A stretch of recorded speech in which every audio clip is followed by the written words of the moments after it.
ने ये भी झूठ कहा है कि श्राद्ध निकालने व्रत करने से सुख और मुक्ति मिलती है, जबकि संत जी के प्रवचनों से सुना है कि गीता अध्याय 9 के श्लोक 25 में कहा है, पितरों को पूजने वाले पितरों को प्राप्त होते हैं, भूतों को पूजने वाले पिंड दान करने वाले भूतों को प्राप्त होते हैं, अर्थात भूत बन जाते हैं। गीता अध्याय 6 श्लोक 16 में लिखा है कि हे अर्जुन, ये योग ना तो अधिक खाने वाले का, ना बिल्कुल ना खाने वाले का, ना अधिक जागने वाले का, ना अधिक शयन करने वाले का, और ना ही एक स्थान पर बैठकर साधना करने वाले का सिद्ध होता है।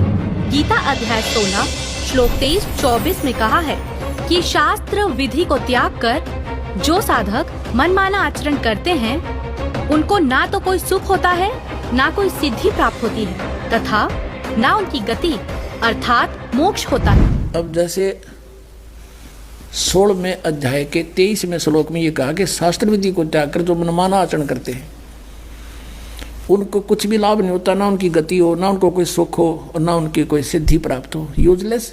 फिर क्या फायदा उस भक्ति का। और देखिएगा इन तीनों देवताओं की भक्ति भी शास्त्र विधि त्याग का मनमाना आचरण है। ये देखिएगा, यही गीता प्रेस गोरखपुर से प्रकाशित है। 16वें अध्याय का 23वां श्लोक दिखाते हैं। ये 16वां अध्याय और इसका 23वां श्लोक यहाँ पर है। जो शास्त्र विधि को त्याग कर अपनी इच्छा से मनमाना आचरण करते हैं वह न सिद्धि को प्राप्त होता है, न परम गति को, और न सुख को ही। यूजलेस।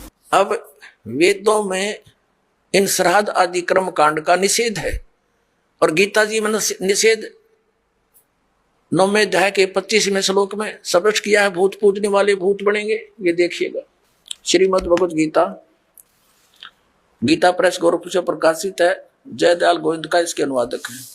अध्याय नंबर 9 का ये है, अध्याय नंबर 9 श्रीमद् भगवत गीता श्लोक नंबर 25।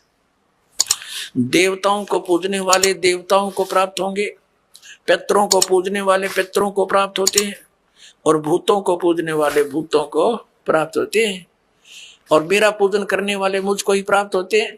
अब ये श्राद्ध कितना आगे फिर